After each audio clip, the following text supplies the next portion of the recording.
wenda kudzokera kutya nawo. Ndakubvunza ndikati unazvo ere zvibhakera zveusiku ukati ndinazvo ndiri kumarawi.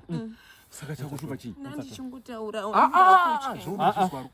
Azviedzu. Ndakamubvunza ndikati uri kuda nezvangoseri. Ndakazvizwa. Akati uri kudoite muroro wabocha. Ndakazvizwa. Welcome to bocha. Kuti zvinofamba sei? Saka uri rusero rwanditi.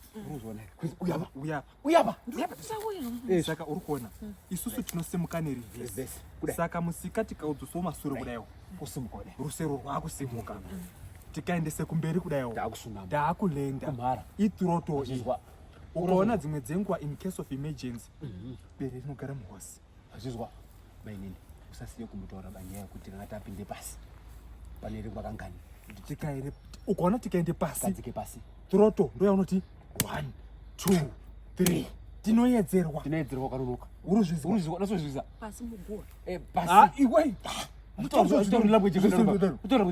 Pasi totawira nepo papo.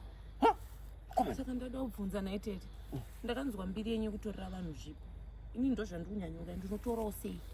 Right, ndinoona hari yaita kuti ngosiye. Mainini. Hausikuona mwakudzamisa. Manje makasandudza zvese ndo zvikuru. Ai. Nada secret.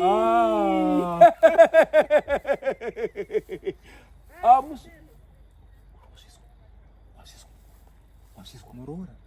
Wasozvodaitwa. Tine coordination yakaoma muvicinity muno. Ndakubvunza kuti zvobocha unozvida. Mainini haichatauri kubauka. Asi ajeni mini unazviziya. Apprentice. Uchiri atisati tanaso kumuona kuti uri petiri here uchikuti hete asi tazikanyuka kudzokera nguva ingosi anozonoti handimo. Ngosi uri kuzviziya. Pane duri izvozvizvo unokana kuti duri akandodai uri kundozwewo uripo ndarechipisa. Usamboshupika. Chisimudza icho. Bate toroto. 2 3 Hambai.